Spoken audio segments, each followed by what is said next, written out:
Howdy guys, welcome back to the channel. You are watching another episode of What's Up Hotshot. If you watched my latest video, the one where I bought the blue semi and I'm taking it home, so you're probably wondering, did I pass my CDL test? Am I driving a semi-truck now? Am I making more money now driving a semi, or what's going on? So this is kind of an update. Things didn't really go as planned, but yeah, stay tuned and I'll give you guys an update on all of that, and also I'll show you guys my new semi-truck.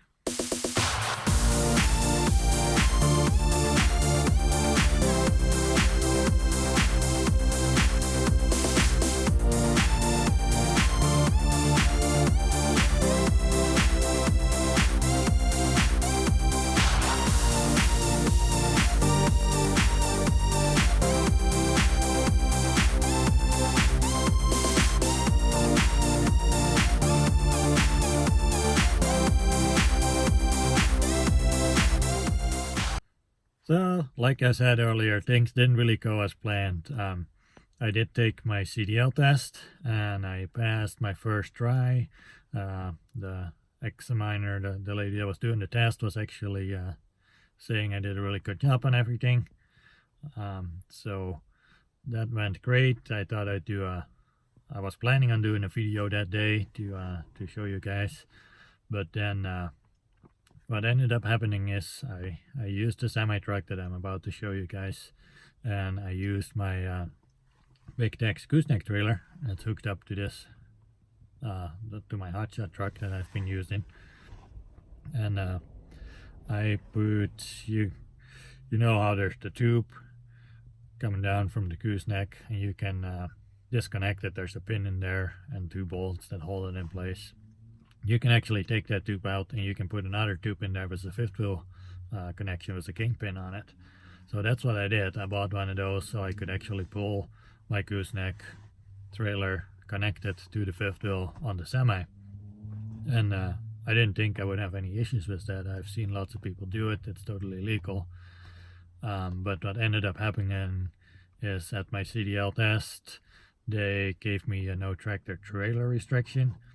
This is like, I think it's like a Montana only thing. So what it translates to in any other state means that you can't hook up anything to the fifth wheel on the semi, even though I tested with a gooseneck hooked up to the fifth wheel. So like, it's really weird. According to their rules, was nobody could actually explain to me. I wouldn't even be allowed to drive the combination that I tested with and successfully passed. So it makes absolutely no sense to me. I looked up all the laws and regulations and went back. The person that took my test actually wasn't sure if I should have gotten the restriction or not. So she told me to come talk to her supervisor, who was on vacation at that time. So I had to wait a week, come back in. And I brought everything I could find on the internet and everywhere. And everything I found said that if you test with a non-fifth wheel connection, such as like a pintle hitch or a drawbar or just a regular tongue or like a gooseneck ball, so anything like that, you would get a no fifth wheel restriction, which makes sense. If you're not, if you're not hooking the trailer up to the fifth wheel, then you should rightfully get a no fifth wheel restriction on it, because you're not being tested on it. But I was tested on it. I had my gooseneck trailer hooked up with the kingpin adapter, and I was hooked up to the fifth wheel, and I passed that portion on my test, and I did the road test that way and everything, and passed everything with flying colors. So I really don't think I should have gotten that restriction.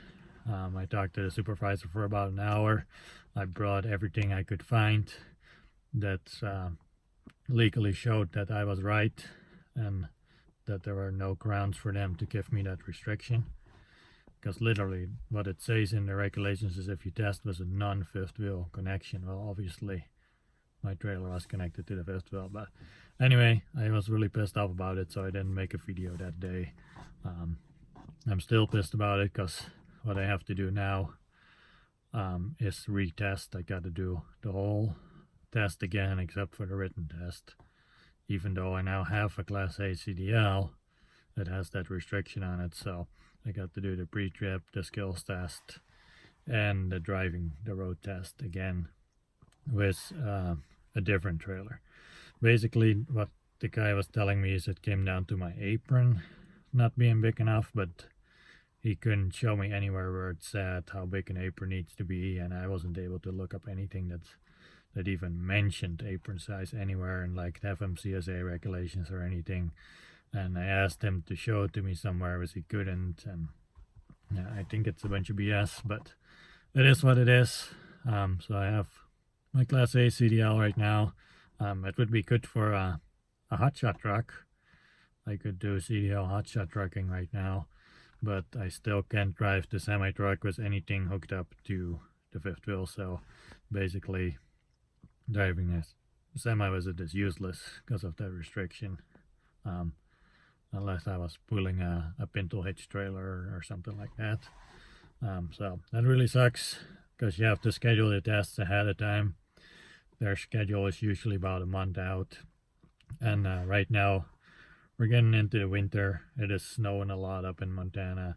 And whenever the weather is bad, they cancel the tests for that day. So even though you might have something reserved for a month from now, if it happens to be a bad weather day that day, you don't get the test that day.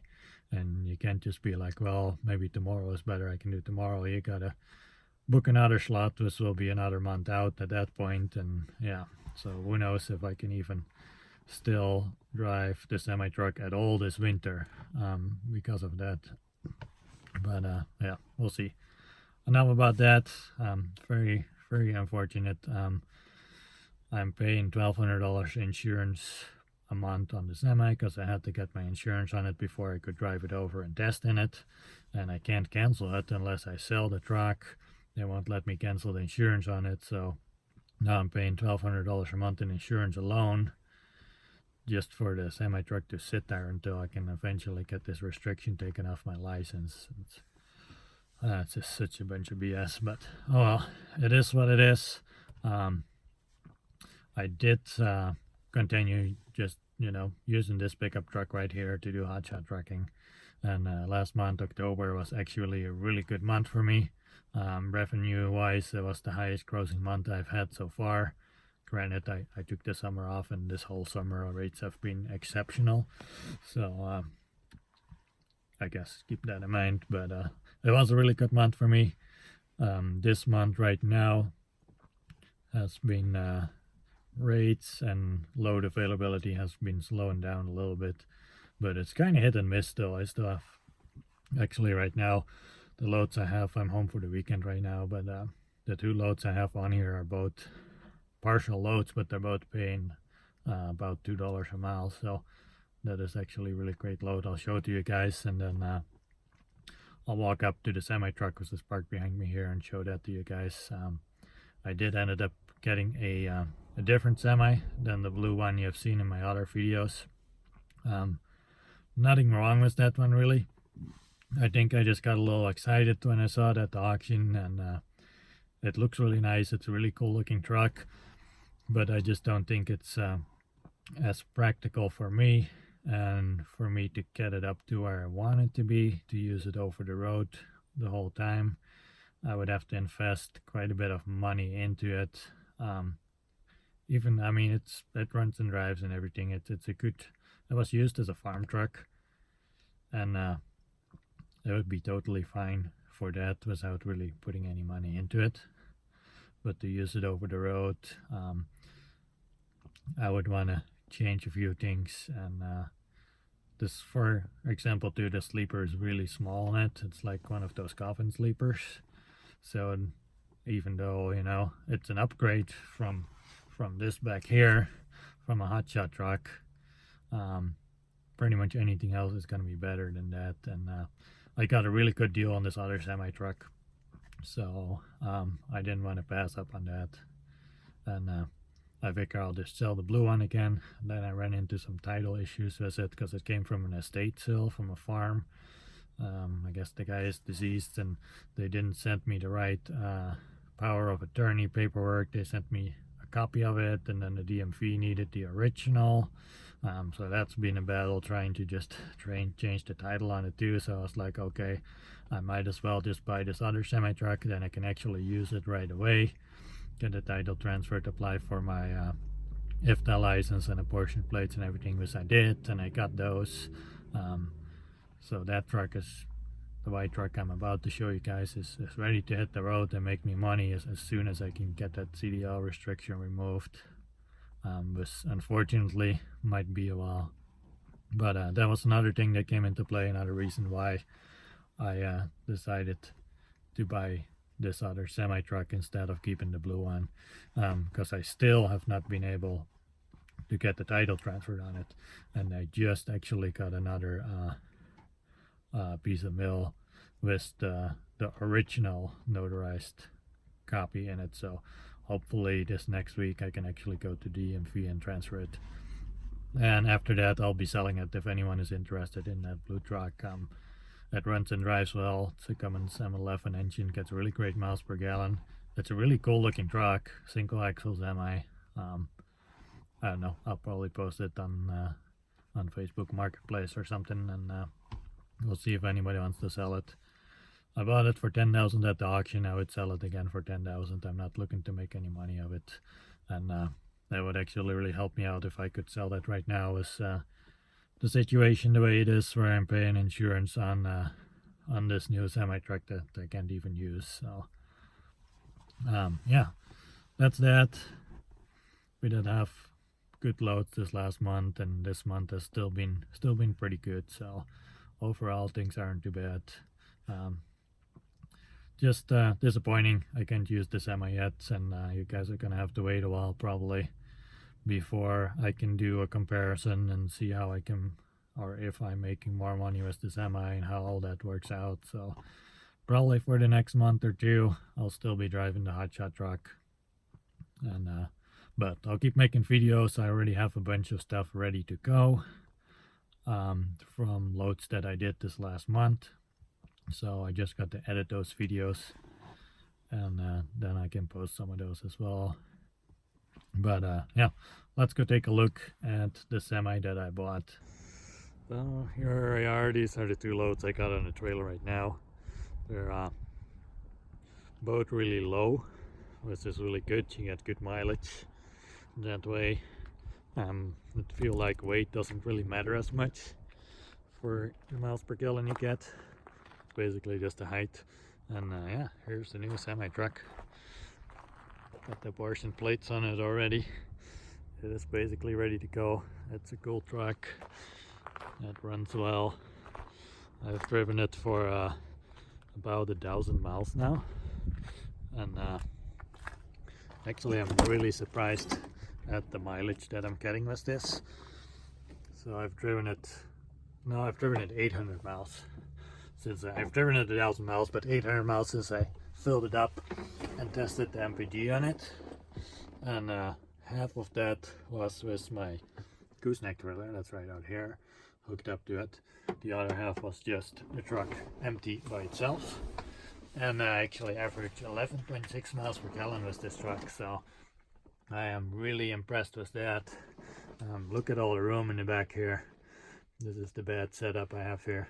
This one has a window in it too, so that makes it really easy if you need to back up and hook up to a trailer. And that is my 53-foot step deck trailer that's sitting behind here that I plan on using with this semi. I do have to fix a few things on that one still, and was able to fix the boards on it that were sticking up, and I got the airbags to work on it.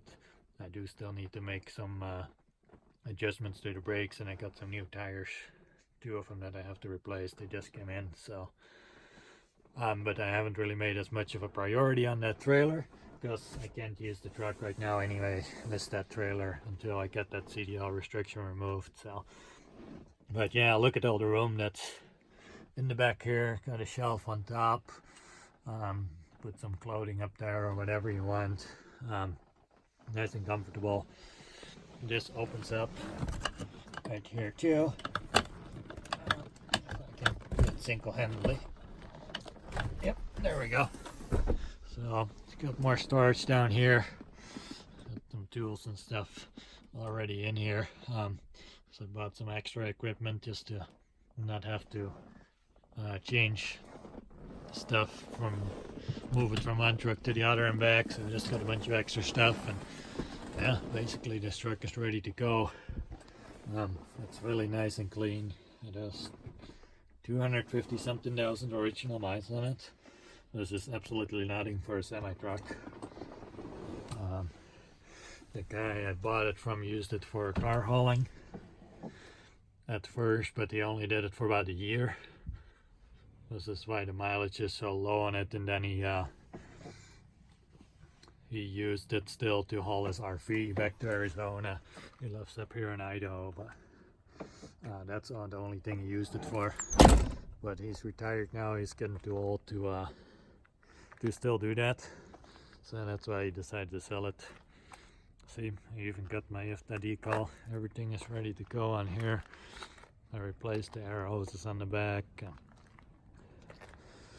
So yeah, one thing I might change on this truck is get rid of this bed. He put it on here just for the RV that he was hauling, so there's no rocks or damage that could happen from the truck, but it's super low. Right now the airbags are completely deflated, so normally this sits up a little higher, but even when it does, it's only like a few inches higher. So it would be really hard for me to like put chains on in the winter. So I think I might get rid of this bed, and I actually want to put one of those cap protectors on the back right here, so that would protect the cap in case there's cargo that shifts forward from the trailer. It would, it would come all the way. The trailer probably sit up to about here or something, so you had to have just enough room for that. And yeah, this is the trailer. I think I showed it in the last video. So yeah, that will probably do it for this. I'm really happy about this truck. It's super nice. It's got good tires on it. Everything is ready to go. I did have to get the clutch adjusted, but that was like only $100 for a guy to do it. Just went to a shop real quick and they did it for me. That was no problem. But yeah, that is gonna be it, I think, for this video. Hope you guys enjoyed it. I will have some more videos coming up soon. They will all be just hotshot trucking for now until I get this stuff figured out. That's my CDL restriction, and hopefully soon I can start using it. I really like this truck.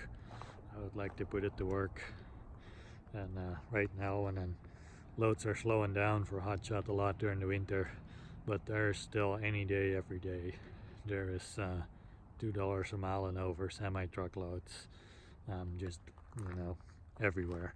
They're super easy to find. So load availability, even with a single axle semi like the setup I have, as long as you have a full 53-foot trailer, there's loads everywhere that weigh 30,000 pounds or less. Sure, you can get even more loads if you have a twin screw semi with the 2 axles and 2 drive axles.